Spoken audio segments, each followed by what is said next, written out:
Welcome to the Munro Review, where it's all about connecting, sharing, and valuing the arts in the central San Joaquin Valley.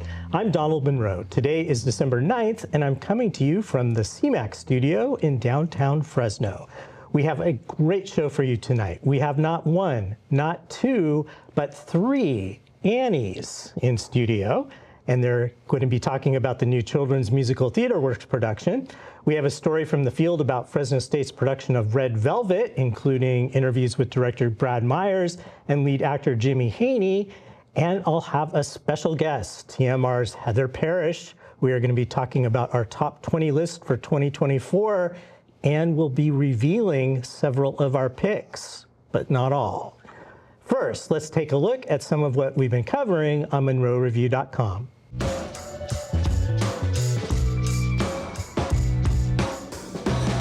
We have two big magazine-style stories that I want to direct you toward. One is by TMR reporter Doug Hoagland. He writes about the hardworking Julie Lucido, a local acting veteran known for her work at Good Company Players, You Are Here Theater, and children's musical Theaterworks. Now, at the age of 51, she's trying to make it in Hollywood. This in-depth story follows Julie's journey as she auditions for and gets roles in some independent films. The second magazine story is my interview with noted jazz musician Benjamin Boone, who got to spend a year in Ireland teaching at the University of Limerick. He put together an album called Confluence, the Ireland Sessions. It's a charming interview. We've got current reviews on the site, including Heather's take on Good Company's Little Women and mine on Legally Blonde. And don't forget Doug's coverage of Measure P, the city sales tax measure that is providing millions of dollars for the arts. That's an ongoing story. Now, let's get to our first story tonight. Producer Kyle Lowe and I headed out to Fresno State to learn about Red Velvet. Here's our report. We are here at Fresno State to take a look at director Brad Myers' last show here, Red Velvet. So I may play what I feel? Oh, absolutely. How? I want to die. What if you don't like what I do? No, it's not about me. It's about being true to the tragedy. So we are here tonight with Jimmy Haney, who is a very noted Fresno actor who's been in a whole ton of shows at Fresno State, and he is playing the lead role in a new Fresno State production of Red Velvet. Mm-hmm. Good to see you, Jimmy. Yes, we were talking before about how many shows you have been in at Fresno State. What's the magic number?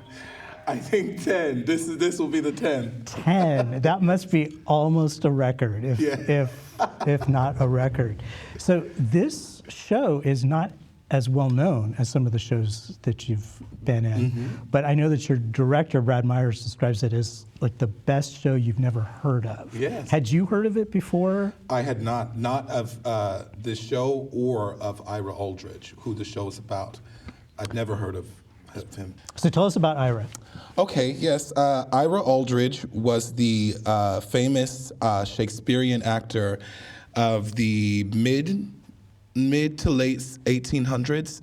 Ira moved from the United States to pursue a professional career in theater in London right after slavery was abolished.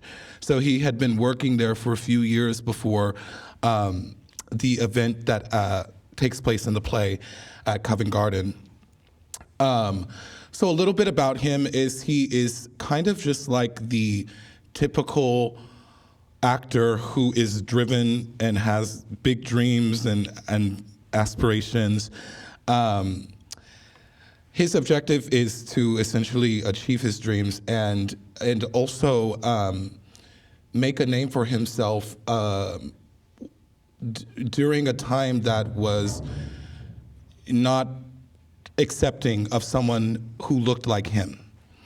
So this particular event that the play focuses on. Yes. Tell us about that. Yes. What's the production that he gets drafted into? So Pierre Laporte, the company manager, brings Ira Aldridge to come and take over the role of Othello, which was such a huge scandal during the time because it was not popular or not okay for a black actor to perform at this level in a role like this.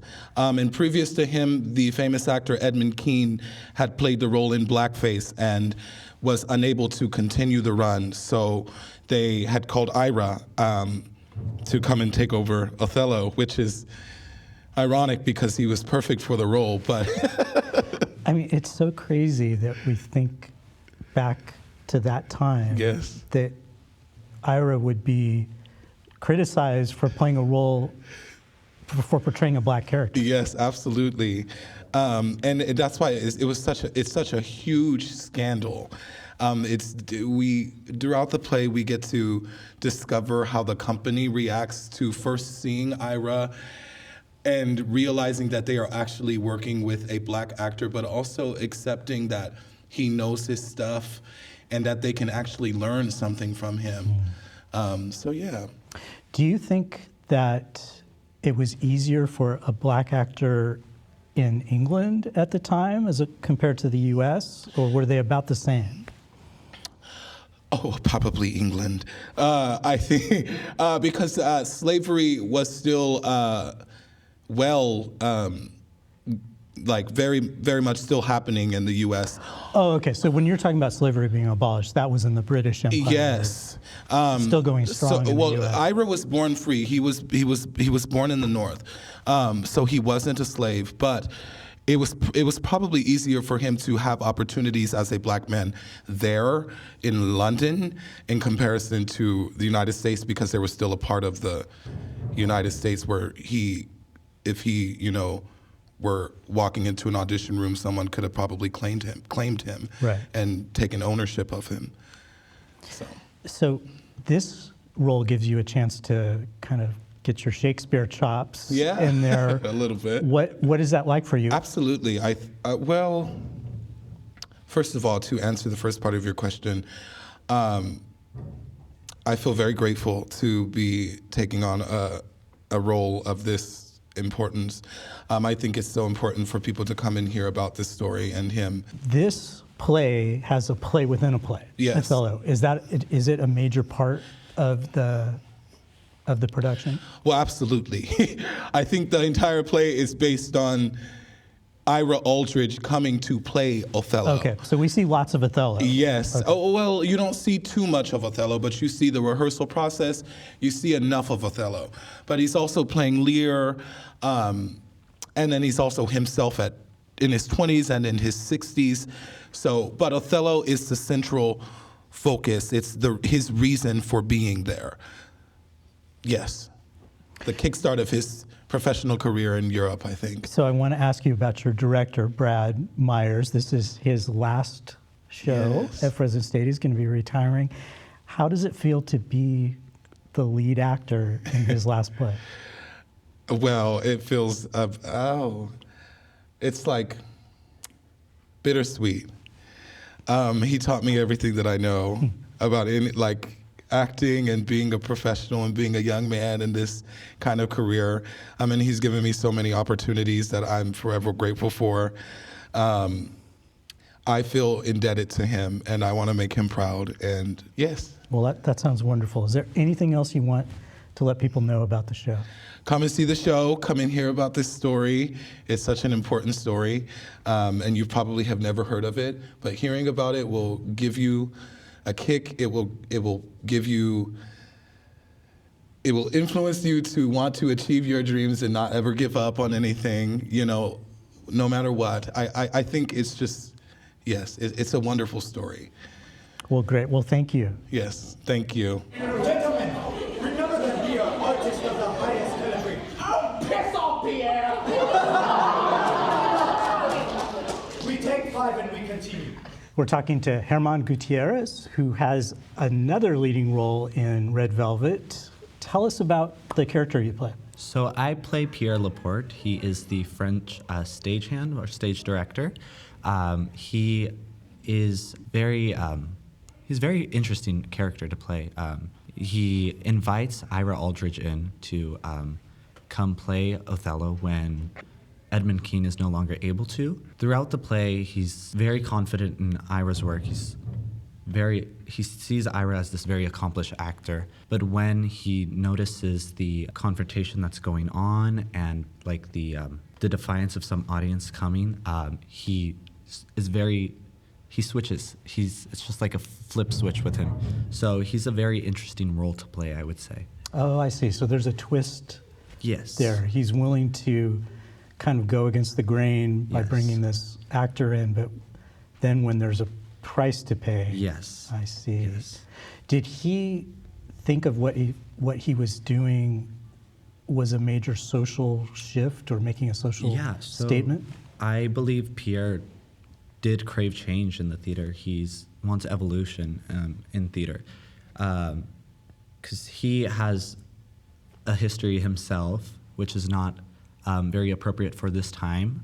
So when he sees someone he can get to change this theater progress, he's very quick on inviting them in. French accent, was that tough for you to tackle? Just a little bit, because recently I did do The Little Mermaid, and I played Sebastian. So switching from the Jamaican accent to the French accent was a little difficult because they do have some similarities. It took a couple rehearsals with Brad. Like we worked one-on-one by ourselves, and yeah, I got it down pretty good. Yeah.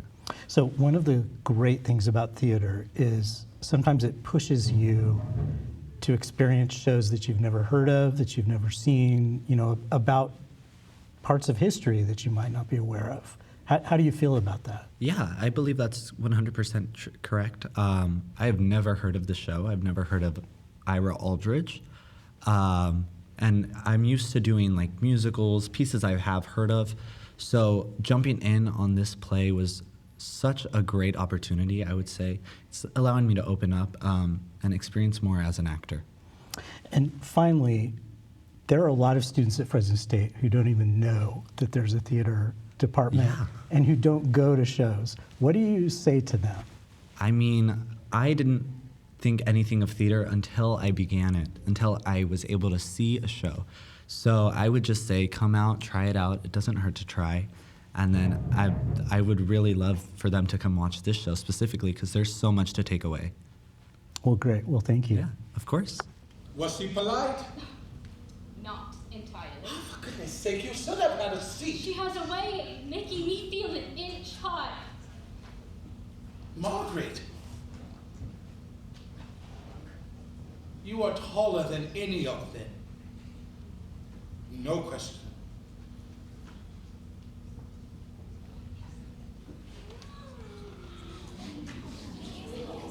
We are talking with Brad Myers, who is celebrating his 42nd year at Fresno State. You're retiring, actually technically next semester, but this is your last play.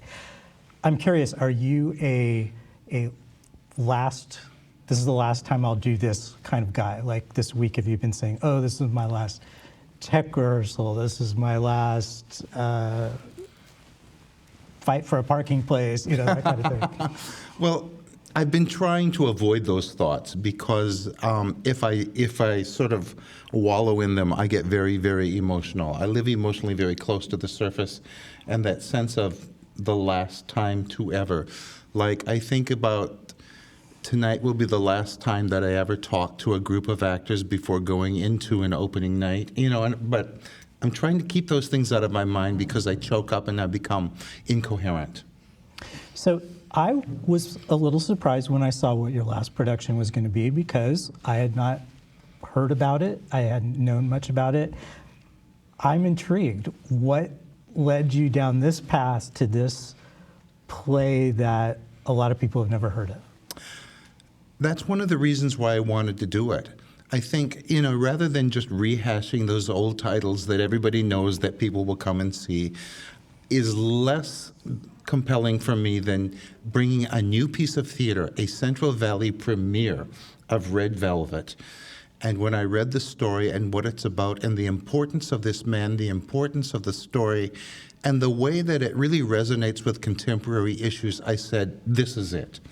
I really had to fight to get it into the season because I think there were concerns about doing a show that is not very well known in the big theater, and will it draw an audience? We're hoping it does, but I think it should. It's worth it.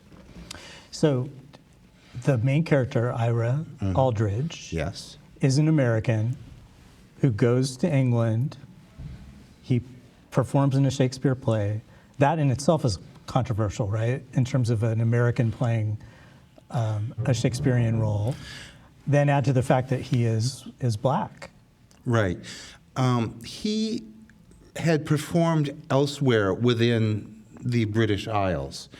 It's the fact that he's performing at the Theatre Royal Covent Garden, and these are highly sanctioned theaters that are very selected in terms of the kinds of plays that they can do.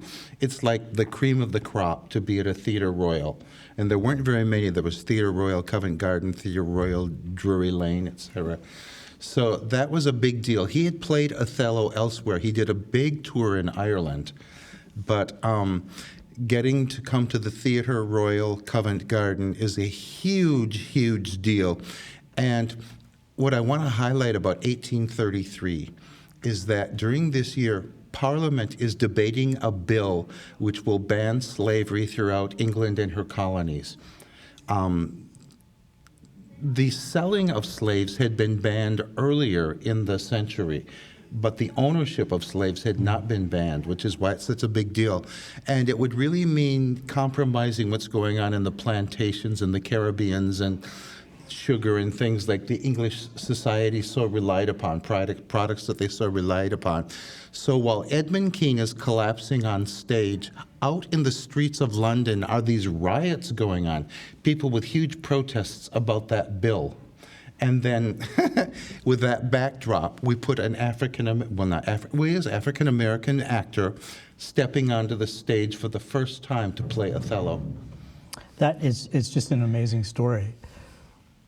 What does the title refer to? Is it just the color of the curtain, or is there something deeper there? Well, I think it has a lot to do with the presence of the red velvet and the way that the red velvet sort of absorbs its history almost. It gets baked into the fabric. That's what the title is a reference to. And you'll see there's a huge reminder of the title of the play very present in the scenic design. So talk to us a little bit about Jimmy Haney, who plays your lead role. Do you remember the first time you met him or that he auditioned for you? I do remember the very first time I met Jimmy Haney. He auditioned for a study grant when he was still in high school.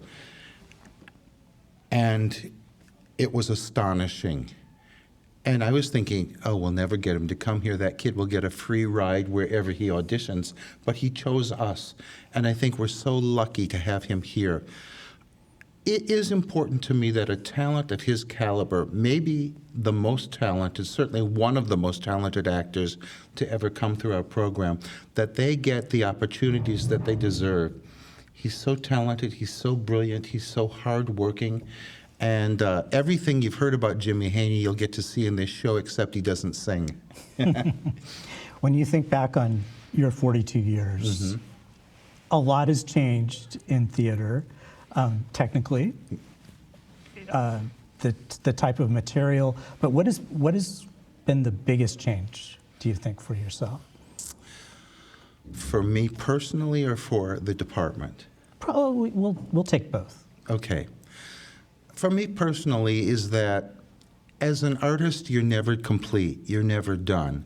And with each show, you become better and better and better. And I think the cumulative effect of getting to do as many shows as I have done has led me to a point of where I feel really fulfilled. In terms of the department, it's interesting, I came here from the University of Alabama. That's where I was teaching. And, you think Alabama, the South, oh, that's so conservative. I came here from a much more liberal theater program at the University of Alabama. I was kind of in shock because I knew I was moving to California, but I didn't know much about the Central Valley. And initially, I found that the area was so conservative, and that was really influencing the theater that we do. There were big concerns when I did The Private Life of the Master Race, which was all about the neo-Nazi movement in my interpretation, that we were going to be picketed. And I was feeling kind of the oppression of the conservative values of the area. I think that that's loosened up more in the 42 years, which I guess is good news. I think that's really good news. How do you get students at Fresno State to come to Fresno State shows? Well, we draw a lot from the Central Valley. Sure. Some of it has to do with proximity. And then we make efforts like today we're having the high school open house. We bring in a whole bunch of high school students and let them come and see our shows and do workshops with our faculty and understand what the experience is going to be. I think for anybody picking an undergraduate program, finding that connection, sometimes it's with just one person. All of a sudden you find that connection and it's like, yes, I feel it. This person is going to be there for me. So that's what we do, is we just try to be generous in promoting our productions, in promoting our faculty, and saying, this is what you get. Just make the product real clear. Is there anything else you'd like to leave us with in terms of Red Velvet? Oh, in terms of Red Velvet, when I first was thinking about this, I thought, I don't need a swan song. Seminar was enough of a satisfying experience for me. That had been on my bucket list for many years. And so I was going to do something that was maybe, I don't know, a little more popular. But then I thought, no, I do want a swan song. I want something that's going to mean more to me than even Seminar did, which was so satisfying. And fought for it, looked for it, searched for it, hunted for it. And that's a big part of the satisfaction, is I didn't want to settle for my final show. Well, congratulations. I'm glad you held out for that swan song. Thank you. Thanks for being with us, Brad. And now let's welcome my friend and colleague Heather Parrish, who is here to talk about one of the grand traditions of the Munro Review, the upcoming top 20 cultural events of 2024. Welcome, Heather. Thanks. So I don't know if I've ever told you, but this list obviously is a carryover from when I worked at the Fresno Bee. Yes. And for several years, I did the top 10 list of cultural events.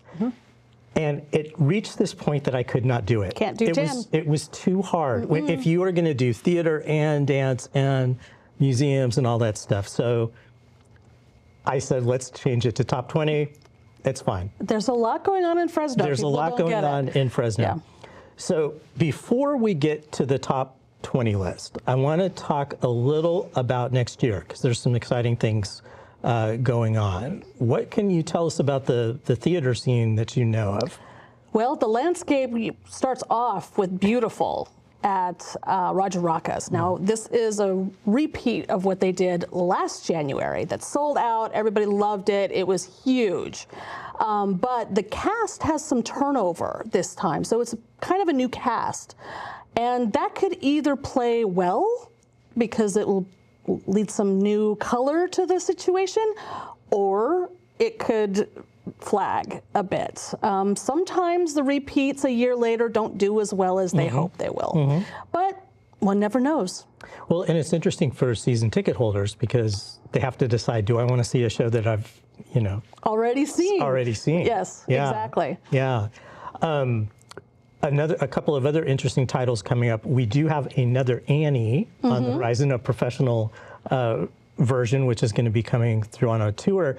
We also have the musical Six, which is kind of the hot title of the season. What are your thoughts about that? Well, of course, two diametrically opposed situations Annie here. and Six. But you know what? It's been a long, long, long time since I've seen a fully staged production of Annie. I think the last one I was involved with. I was like 19. It's COS, and then doing a big, giant professional level production of it. But it was my favorite when I was a child. So I always have a heart for Annie. I always have a heart for Annie. Did you belt it out in the bathtub? I did. I had an Annie lunchbox. I had Annie on the patch of my jeans. I had the whole thing. My poor parents, right? Unfortunately, I cannot carry a tune in a bucket, so it was not good for anybody. But yeah, I mean, children's musical Theaterworks doing it now. A giant production later on. Awesome stuff. This is the kind of the year of Annie. It is. And while theater people may be a little bit over Annie, I don't think that audiences are. I think that Annie carries over. Now, 6 is new and relatively fresh. It's brand new to Fresno, right? And it's about, you know, the 6 wives of Henry VIII in a sort of punk style imagining. It's kind of fun and funky. I have never seen it. I don't know much about it other than that. So I'm looking forward to coming into it like fresh. And this is really a topic of a time in history that you love, you're interested in. I'm fresh to the musical, but I spent 10, 15 years doing Renaissance fairs playing Tudor nobility and several of the queens, several of those characters.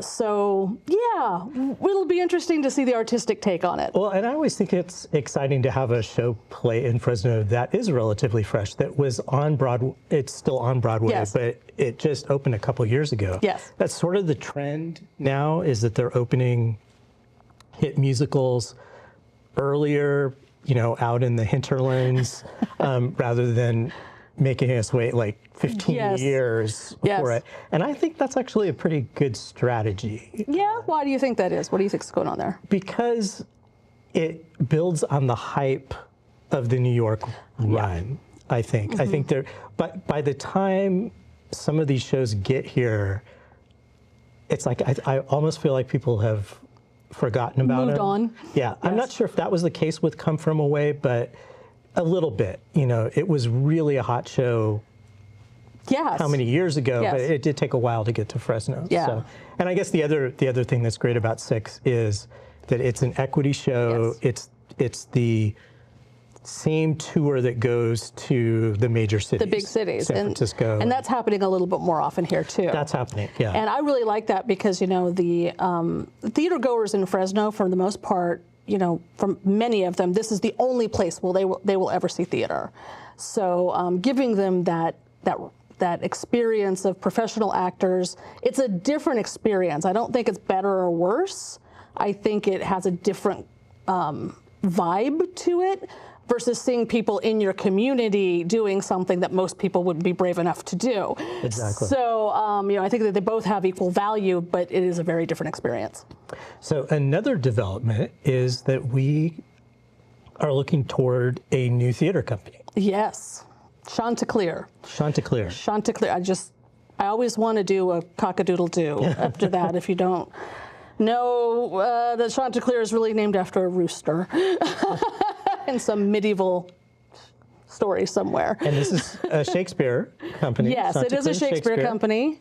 What do you know about it? Well, I know that it's 3 former presidents. They're here, but a couple of them were Brad Myers' students. Yeah, so we got Blake Ellis, Brandon Petrie. Is it Brandon Petrie or Brandon Weiss? Oh, Brandon Weiss. Sorry, I got the wrong Brandon. It happens all the time, I think, with them. And Brandy Martin is also involved in it. And, you know, they're now connected to the Warner's Theater. They're planning to produce in that space. And they're planning to make it as much of an equity company as they possibly can, which means professional actors, professionally paid actors. And that's going to be interesting to watch because there have been companies here who have offered equity contracts before, more than just once a year. Stageworks Fresno did a number of equity contracts. So there's that. But whether or not Fresno audiences have the will to pay or to find the sponsorships to actually support that infrastructure long term, we'll see. Yeah. I'm withholding judgment. I'm hoping for the best. Any theater that gets produced in town lifts all, you know, rising tides, all boats, the whole thing. But I'm withholding judgment about whether or not the professional thing will transpire. Yeah, yeah. And it looks like they're going to be doing Richard Richard III is their first production. The first Brad Myers. Brad Myers is directing it. From Fresno State, he's going to be directing that. Yes. So yeah. There's some good star power there. Yeah, I mean, I do think that they've got a lot going for them. They seem to have, some organizational backing and some good contacts in the community. Right. So that's a good start. Right.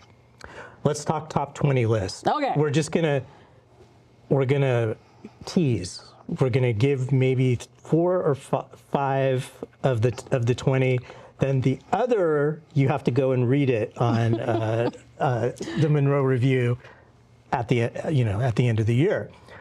What are you putting on that list, or what? Give us a glimpse. Okay, so my criteria was, which shows do I still feel a glow of warmth towards? Right, for me that's the difference. I saw plenty of shows, gave some very good reviews, but.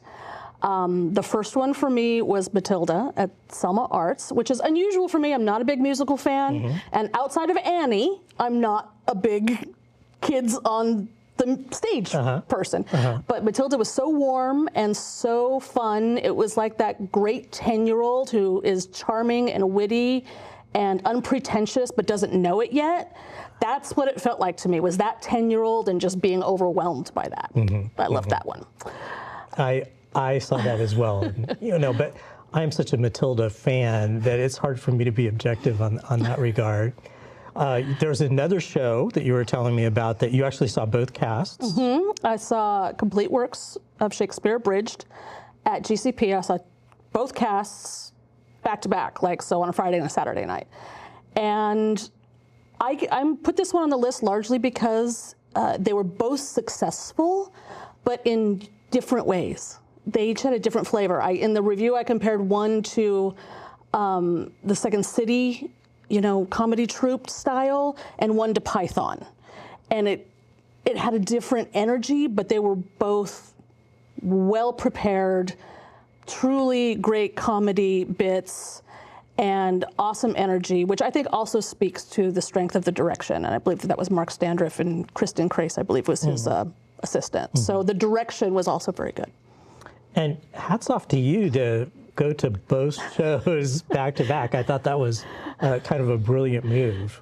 Sometimes I feel like you have to. The cast is 3 people. Right. So, if it was a full stage thing where, part of the cast is being switched out, they're going to be directed in a way that doesn't allow for a lot of difference between the two casts. But in an improvisational comedy, situation, and there's 3 people on the stage, you want to get those different flavors. Right. You want to get the salt and the sweet. So what else you got for us? I think we have one other theater one. Yeah, I have one other theater one, which is this Dracula. It was Dracula. At Fresno State. At Fresno State. I kind of remember the whole thing. It was Dracula, a post-feminist revenge fantasy. Really. You got to get that comma really in there. It was both funny and spooky, which I think is the right mix for an October show. Sometimes people want to go over the top with the Grand Guignol and the blood and the whole things, or sometimes they just go super kitschy. But this was the right mix of the two things. And Kate Hamill, who was the playwright who adapted Pride and Prejudice and Sense and Sensibility in recent years, I have a mixed feelings with her. Some of her stuff I think does really well, and some of her stuff I think goes really flat. This was one that I thought she did really well. And I will tell you, I was really sad when one of the characters, kind of obnoxious, but still one of those characters dies. Yes. I felt it. Yes. And I think that was a really good sign that it was a successful production. Yeah. And then we're going to throw in visual arts because we try to be inclusive in our list. Tell us about that one. Can I just back up just a little bit? So I put the visual arts pieces on my list because during the pandemic I started painting because I couldn't do theater, right? And so for me, going into the visual artistic world is like being a novice again. I'm a newbie there. So the Wendy Maruyama exhibit at the Fresno Art Museum was just a excellent piece for me to engage with. So accessible, but at the same time, it's a retrospective of her work from the 70s to now. And the way it's laid out is she's a sculptor, but she's also a furniture maker. So they're both sculpture and furniture, which is something that's easy for somebody who may not feel comfortable with visual art to engage with, because we know what furniture is supposed to kind of look like and do, but it's sculpture as well. So I found that just fascinating and interesting. And then it was put together in 3 or 4 rooms where the eras of her life connect. So you see her going from this naturalistic time in the 70s to a much more modern time in the 80s. And then she goes off on these little tangents of times when she was in Japan, so she was doing the cabinets. And then all of a sudden she comes back because she's interested in Japanese American history from coming back from Japan. And she goes into a lot of the California connections to the internment. And then the final piece is her environmentalism stuff about Africa. So you have this beautiful giant sculpture of this elephant that connects back to the naturalistic stuff of the 70s. And for me, there was this narrative there that I just found fascinating and overwhelming and just wonderful. Yes, it was a gorgeous show. I'm glad that I'm not completely off base. No, absolutely. And then finally, I will reveal another theater pick, but I know that you and I agree on this one. Good Company's performance, Teddy Maldonado, who gave The Secret Garden this just amazing vocal moment. Yes. Absolutely beautiful voice. I was transported. Yes. He was the heart of that production. And again, another story that is from my childhood that I connect to so deeply.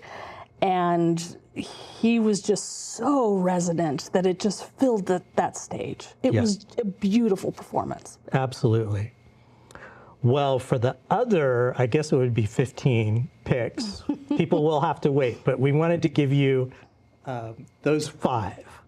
Heather, thank you as always. It is such a pleasure to collaborate with you on the Munro Review. Thank you. And we will be right back with the 3 Annies. Finally, what we've all been waiting for, a trio of Annies. Let's welcome the stars of children's musical Theaterworks Annie, Mia, Marin, and Campbell. Welcome. And you're here with your director, Randy Colress. Hi. Thank you for being here. I don't know if I've ever been in a room with 3 Annies before. In fact, true story, I was thinking, do I know any Annies that I could bring tonight and just like stand them behind, you know? So we just have a Annie convention. Annie Arnold. So Campbell, tell us what it's like to play the most famous orphan in the world.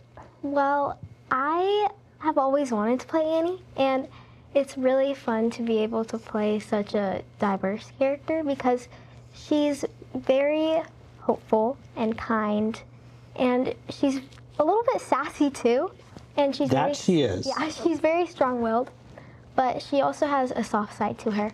Is she more strong-willed than you, do you think? Yes. Okay. So Mia, tell us how we have 3 Annies in the show. You're not all on stage at the same time. So for 3 Annies, we have very complicated cast rotations that Randy somehow managed to do perfectly. So basically there's 2 other casts other than the principal orphans, and they rotate together. They're the Annies, and Duffy, July, Tessie, Kate, Pepper, Molly, they are also triple casted, and mainly because there were so many other talented orphans that auditioned that Randy had to put them into 3 casts. That must be a great problem to have, right? To have all of those those talented orphans. And Mia, when you grow up and you appear on Jeopardy and they ask you what are all the Annie orphans' names, you remember them, okay? Because you know them right now. Marin, what is it like for you after you've done a performance of Annie? Is your voice tired? It definitely is, but it's a lot of fun remembering it, and getting to do the show is one of my favorite shows that I've done so far, just because of the plot and all the diverse characters and just everything that comes out of it. Do you all practice tomorrow, like every chance you get? In the bathtub, getting ready for school? Have your parents been driven certifiably insane yet by tomorrow, or They're do they singing it too? They're singing it too. Okay. So Randy, Annie has been around for a very long time, and some of us forget that there are going to be people in the audience each time who have never seen it before. What are your thoughts on that? And would you estimate, like, how many people do you think in a typical audience are first-timers? I was so surprised at how many people had never even heard of this show before. So many, probably the number one comment I get is people coming up saying, hey, you know, this person has never seen it before at all. This is their first experience. And it kind of gives me the cold sweats. But then I remember, like, what a great production we have and what a great introduction to it is, because it is the junior version, so it's not all Annie all at once. You get a kind of diet taste of Annie before you get the whole thing. So you leave out some of the numbers, but probably the most famous, the famous songs are there. Tell me about your Sandy, because I understand there's a twist on that. Yeah. Marin? Our Sandy is not a dog. Our Sandy is a human. Oh. And she can do cartwheels. It's basically upgrading a dog, but it's a human. So it's a lot of fun to get to work with the Sandy. And Mia, can you see the human's face, or is it a dog costume? They're wearing like a cap over their face, so to the audience it looks like they have like, it's kind of shows their face underneath it, but it's like someone with like baseball cap with like the Sandy ears on it and all that stuff. When you get to pet it and boop its nose. Okay. Campbell, tell us about your Miss Hannigan. Is it fun to torment her? It's actually kind of fun. It's fun to work with her because they're both such nice people in real life. Okay. But on stage, they're really mean. But it's fun because you know they're nice and you just get to, it's acting, so. Yeah. Do you ever forget that they're actually nice and you think, oh, they're actually really mean? Sometimes. Like when they hit us with the paddle, that I kind of forget that they're actually nice people. That'll do it. So, Randy, did you ever stand in the bathtub as a kid and sing Tomorrow? Sure. I was in Annie at least 3 times before I ever directed it. I got to play Bundles, I got to play Bert Healy, all of the sort of side characters. I got to understudy for Rooster once, so I was too young to actually play him. But I loved Annie ever since I was a little boy. I loved the Carol Burnett version, the Kathy Bate version. So I just love everything about it. And the music, it's an earworm. It stays with you. And it's the perfect place to make you feel like you have sort of a second home in theater. It's the perfect show for that. What are the challenges, or some of the challenges, in terms of doing a multi-Annie cast?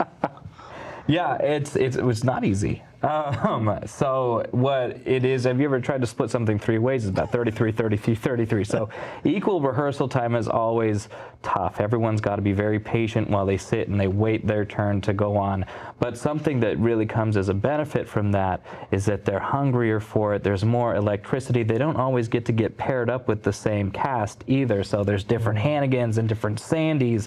Warbucks is always the same, but what can you do? But it's always this sort of electricity electric feeling of getting to do the show sort of for the first time. So I think it's a headache for me, but they seem to enjoy it. So this might be a tough question, but answer honestly. Which do you think is the better song, Maybe or Tomorrow? Campbell. Personally, I like Maybe better.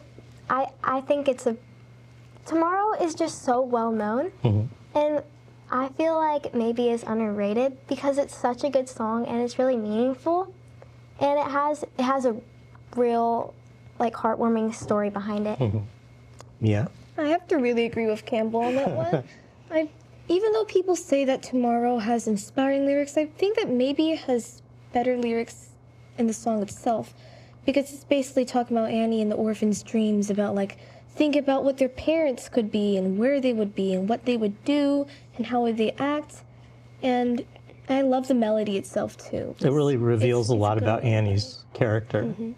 And we'll give Marin the last word here. I really do agree with Maybe because in Tomorrow, one, it's not overrated. I just feel like Maybe is underrated. And also, Tomorrow is just with Annie. It's just Annie's dreams. Meanwhile, I think that Maybe presents more all of the orphans' hopes and dreams. And it's just a very soft, heartwarming song. I really like it because of that. Well, there you go. We've got it's 3-0 for Maybe. Randy, tell us the details on the show. Where is it? When we is have it? one more weekend of shows. You'll have to go to cmtworks.org to check out that cast rotation. That's going to be very important in selecting your tickets. Your sport for choice, as all of the casts are equally as wonderful, but you've got Friday, Saturday matinee, Saturday evening, and then Sunday, and then it's gone just like that. So get your tickets quick. Yeah, I think that's pretty much it. Okay. Yeah. Well, we are going to take a quick break, and then after that, we're going to hear all three Annies sing. Ladies and gentlemen, I give you the Annies.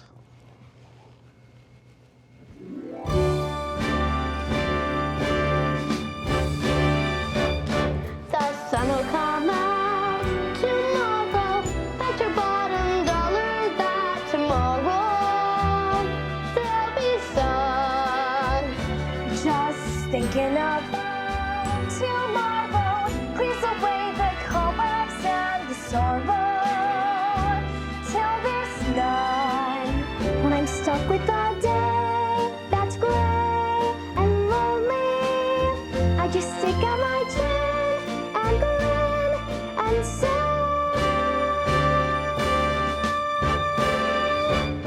the sun will come out tomorrow, so you gotta hang on till tomorrow.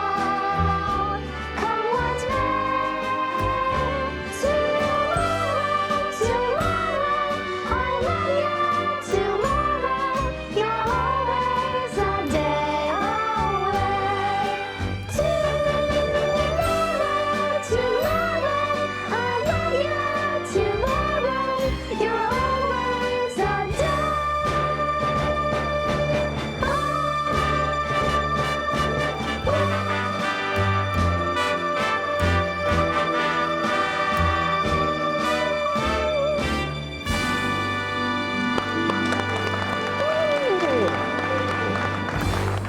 Thank you so much. What a way to usher in the holiday season. Well, that wraps it up for this month's episode of the Munro Review. Yeah, come out. Which is funded in part by the City of Fresno Measure P Expanded Access to Arts and Culture Fund, administered by the Fresno Arts Council. Be sure to keep up online at munroreview.com for previews, giveaways, profiles, reviews, and more. A big thank you to our crew, and a thank you to all of our guests. And for all of you, please keep exploring and supporting the local art scene. We'll see you next time.